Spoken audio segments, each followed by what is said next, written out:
Mush Minds.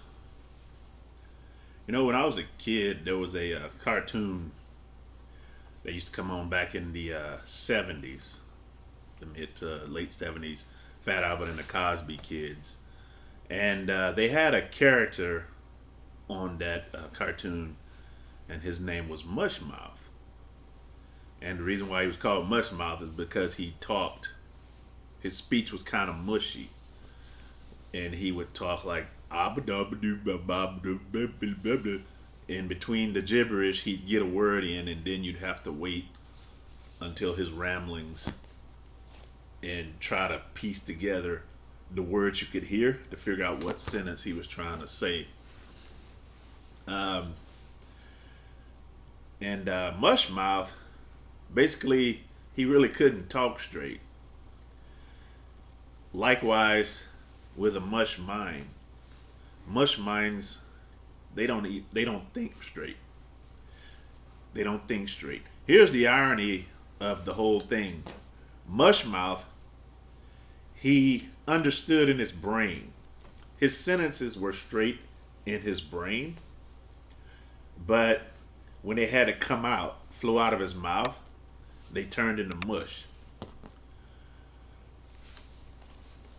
The mush mind is totally opposite. The mush mind is a flip flop of mush mouth, because a mush mind can most certainly talk straight. A mush mind can be very articulate. His verbiage can flow. They can be very charismatic, charming, and they can most certainly exude a great level of confidence, mental confidence that stems from egotistical assurance, which is a different thing than true spiritual fearlessness. But yeah, a mush mind can most certainly speak straight. And that is so contradictory to what's going on in a mush mind's head. Because mush minds don't think straight. They're very irrational, they're very radical, and they're very delusional. And the interesting thing about the mush mind is that religion created the mush mind. Organized religion pretty much created the mush mind. No matter what religion you go to or try to delve into, if it's straight religion and you invest your spiritual essence into it, you'll become a mush mind. I mean, even Christians, Christianity may be the most prolific that I've seen personally. The religion that's most prolifically created the mush minds, because they believe in delusions. They believe in fairy tale like interpretations of the Bible that makes them very irrational. And to be irrational is to be afraid of reality. That's what being irrational is, to fear reality. So you reject reality because you fear it. You become irrational. You become a mush mind. And the interesting thing about the mush mind is that this is why there's so much conflict and war in the world when it relates to organized religion, and you can trace it back. The history of war and organized religion being a reason, and mush minds warring with other mush minds, claiming to be real children of God and tearing each other apart literally, and nobody's truly winning the war. What's also interesting is if you go into any church, I'm more so used to the Christian church, so this is what I can speak on. the church is overrun with mush minds. And the thing about a mush mind is this: a mush mind cannot detect evil. A mush mind can't see, can't detect demon like mentalities or presences in its midst. The sad thing about the whole mush mind situation in the church is that the preachers and the pastors are mush minds. They don't have the spiritual wherewithal to see or rebuke the very own evil in their churches. And it's kind of instinctive of being a mush mind, because if a pastor started rebuking people in his church for evil doing and wrongdoing, even as the Bible says that he must, he'll find himself very quickly without a church.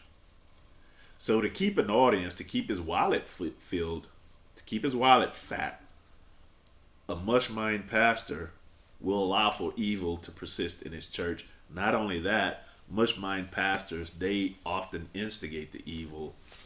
They they participate wholeheartedly in the evil.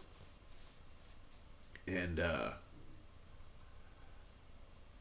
that's the sad reality of the mush mind. And unfortunately, the problem with being a mush mind is that as you chillax in the mentality of being a mush mind, your mind gets mushier and mushier as time goes on, until not only you're not able to think straight, not only are you irrational, but you go insane. The ultimate destiny for the mush mind, including the Christian mush mind, is insanity. Christians like to think at the end of their tenure on earth that, oh, I'll be rescued, I'll be saved from my much mindedness, without realizing that if you take your much mindedness with you, that's going to testify against you. Your much mind will be the very thing that condemns you when you go before judgment, if you're a Christian. And it's interesting, like, they'll say that the Hindu,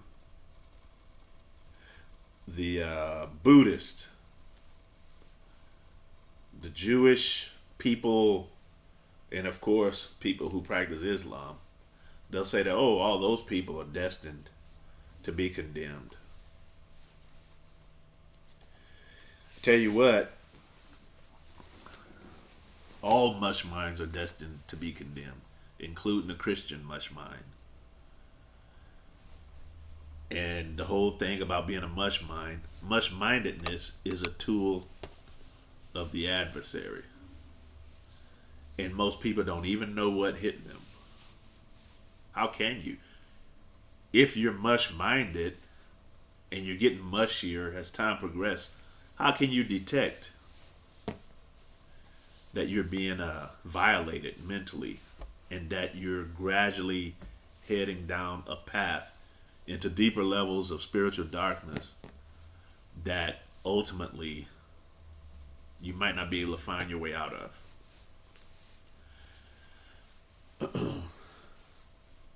Anyway, that being said, I'm not saying that the Bible is wrong, but I am saying the way it's being taught, the interpretations, are not only dead wrong, but most of them are completely opposite of what the Bible writer intended, the meaning that you were supposed to get.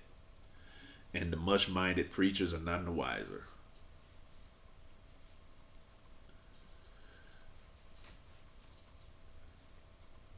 if you believe yourself to be under the jurisdiction of a much-minded leader or whatever, shepherd, whatever you want to call your pastor.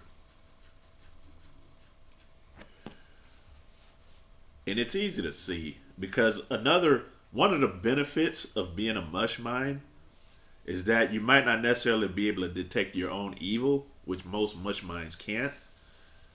They can see it kind of in an intellectual kind of way, but they always excuse it away. They blame it on human nature. Or they blame it on, oh, well, nobody's perfect. I'm a work in progress. See, mush minds can't really fault themselves, but they can see fault in others. A mush mind can most certainly see fault in others. And what would behoove a mush mind to do is to use his own hypocrisy to his advantage or her advantage. And see that whoever you call or whoever they call their leader or pastor, and see that that person is a mush mind, and not only can he detect and diffuse evil in his own church,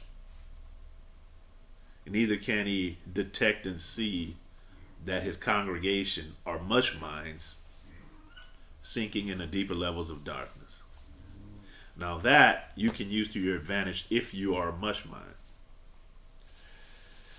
Also, what else you can do is subscribe to the Spiritology television network on YouTube. And I will be giving more teachings and talks such as this. Also, to come up out of spiritual sleep, which is what much-mindedness is. There's this book, The Power of Spiritology by Dario Thomas.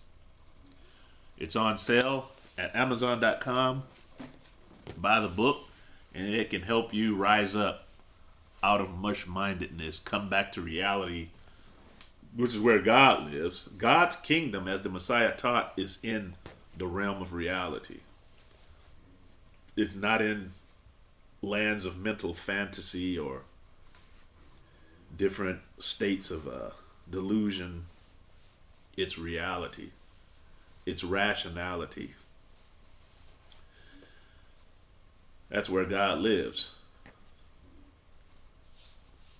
Rationality is the eternal now. That's the only place you're going to find rationality, is in the present moment, in the eternal now anyway. So get the book. It's on sale at Amazon.com. Subscribe, again, on YouTube to the Spiritology television network. Thank you for listening. If you got this far and didn't get offended, and God bless.